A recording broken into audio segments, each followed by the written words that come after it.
The handcuffs clicked shut before he could even finish saying, "You've got the wrong man." Neighbors stood frozen on their front lawns. Some pulled out their phones. Others whispered his name as police pushed him into the back of a patrol car. His 7-year-old daughter screamed from the front porch, "Daddy!" He looked back only once. He wasn't crying. He wasn't fighting. He just looked confused. 3 days earlier, he had been an ordinary man with an ordinary life. A mechanic, a father, the kind of neighbor who shoveled elderly people's driveways after every snowstorm. Now he was being accused of one of the most horrifying crimes the town had ever seen. The evidence appeared overwhelming.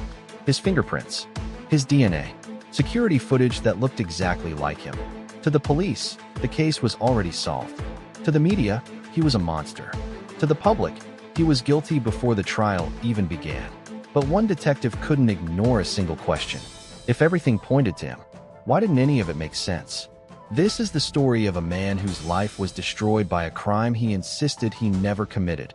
A mystery filled with hidden evidence, unanswered questions, and a truth that, to this day, has never been fully uncovered. On a quiet October morning, 42-year-old Daniel Brooks unlocked the doors of Brooks Auto Repair just as he had done for nearly 15 years. Customers trusted him. Parents recommended him. Children waved whenever they rode past his garage. He had never been arrested, never involved in violence, never even received more than a speeding ticket. That afternoon, everything changed. At 2:17 p.m., 26-year-old Emily Carter disappeared after leaving a downtown bookstore. She was supposed to meet her sister for coffee. She never arrived. Her abandoned car was found 2 miles away. The driver's door was open. Her purse remained on the passenger seat. Her phone had vanished. Police immediately suspected foul play. The entire town joined the search. Volunteers combed forests. Helicopters scanned nearby rivers. Social media exploded with missing person posters. For 6 agonizing days, there was no sign of Emily. Then hikers made a devastating discovery. Her body was found inside an abandoned farmhouse outside town. The crime scene shocked even veteran investigators. Detectives believed the killer had planned every detail. There were almost no footprints, no obvious murder weapon, very little physical evidence. It looked like the perfect crime, until forensic technicians found one fingerprint. Daniel Brooks. Within hours, investigators learned Daniel had repaired Emily's car 6 months earlier. He had been inside the vehicle. That explained the fingerprint. But then another piece of evidence emerged. A partial DNA sample recovered from Emily's jacket reportedly matched Daniel. The town erupted. News headlines declared the mystery solved. Police arrested Daniel before sunrise. His wife watched officers search every room of their home. His daughter clung to her grandmother, crying uncontrollably. Daniel kept repeating the same sentence. "I've never hurt her." Nobody listened. Television commentators called him a calculating predator hiding behind a friendly smile. Customers removed their vehicles from his garage.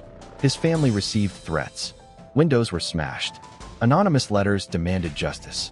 Within a week, Daniel had lost nearly everything. Yet inside the police department, Detective Sarah Mitchell wasn't convinced. She had investigated homicides for 18 years. Experience had taught her that evidence could tell 2 stories. One true, one dangerously misleading. The fingerprint meant little. Daniel had worked on Emily's vehicle. That was expected. The DNA troubled her more. The laboratory described it as a partial profile, not a complete match. Strong enough for an arrest, not strong enough to remove every doubt. Sarah requested surveillance footage from businesses near the bookstore. One recording captured Emily crossing the street. Behind her, a man wearing a gray hooded sweatshirt appeared for less than 3 seconds. Investigators believed it was Daniel. Sarah wasn't so sure. The man's face couldn't be seen. His height was estimated. His build was approximate. The image was grainy. Still, prosecutors considered it powerful evidence. Weeks passed. Daniel remained in jail awaiting trial. He refused multiple plea offers. "If I plead guilty," he told his attorney, "the real killer walks free." The attorney sighed. Sometimes innocent people lose. Outside the courtroom, public opinion hardened. Parents warned children about monsters who looked normal. News stations replayed Daniel's arrest every evening. Few journalists questioned the evidence. After all, police had DNA. Police had fingerprints. Police had video. What more did anyone need? Then something unexpected happened. Emily's missing phone suddenly connected to a cellular tower nearly 80 miles away. Someone had powered it on. Only briefly. Police rushed to the location. They found nothing. The phone disappeared again. Detective Sarah believed this changed everything. If Daniel had acted alone, how had the phone traveled so far while he sat behind bars? Her supervisors dismissed the lead. A malfunction.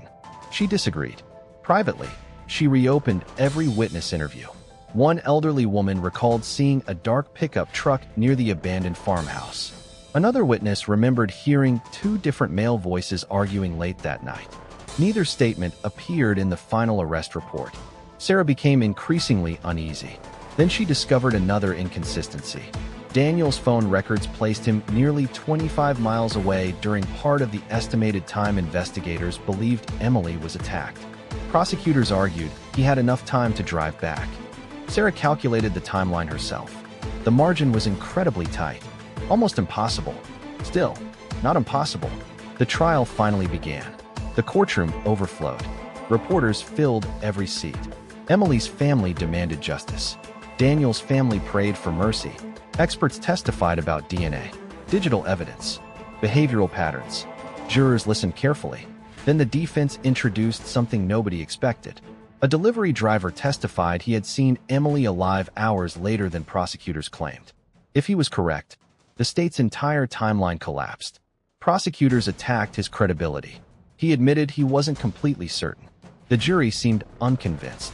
Weeks later, another surprise surfaced. An anonymous envelope arrived at the courthouse. Inside was a single photograph. It showed Emily talking to an unidentified man 2 days before her disappearance. No name, no note, no explanation. Investigators could never identify him. The image raised more questions than answers. Who sent it? Why wait until the trial? Was the mystery deeper than anyone imagined? Despite growing uncertainty, the jury returned a guilty verdict. Daniel Brooks was sentenced to life imprisonment. His wife wept. His daughter buried her face in her grandmother's shoulder. Daniel stood silently. Before deputies led him away, he turned toward Emily's parents. "I'm sorry for your loss, but I didn't do this." Years passed. The headlines faded. The town moved on. Only Detective Sarah refused to let the case die. She continued reviewing evidence during her spare time. Every anniversary, she visited the abandoned farmhouse. She believed someone had been overlooked. One rainy evening, she received a phone call. An inmate claimed another prisoner had confessed to Emily's murder years earlier. Sarah immediately arranged an interview. The prisoner denied everything. No recording, no witnesses, nothing. The lead vanished. Months later, advances in forensic science allowed previously untestable evidence to be re-examined. Several unknown DNA profiles were reportedly detected on Emily's clothing. None matched Daniel. None matched anyone in national criminal databases. The findings stunned investigators. Supporters demanded Daniel receive a new trial. Prosecutors argued the unknown DNA could have come from innocent contact. The court refused to overturn the conviction. Sarah retired soon afterward. But before leaving the department, she organized every file into a single archive. On the final page, she wrote one sentence. "This case is not finished." Today, years after Emily Carter's death, questions remain unanswered. Who switched on her missing phone? Who was the unidentified man in the photograph? Why were witnesses describing two male voices? Whose DNA was found years later? And perhaps the most haunting question of all, did the justice system imprison the wrong man while the real killer disappeared into history? Daniel Brooks continues to maintain his innocence. Emily Carter's family continues searching for peace. Detective Sarah's notes remain locked away, waiting for someone willing to ask the questions others stopped asking. Some mysteries end with justice. Others end with silence. And sometimes, silence is the most frightening clue of all. If Daniel was truly innocent, somewhere there may be a person who has lived for years carrying a terrible secret, a secret that has never been spoken aloud. Because the most chilling unsolved mysteries are not always the ones without suspects. Sometimes, they are the ones with the wrong suspect.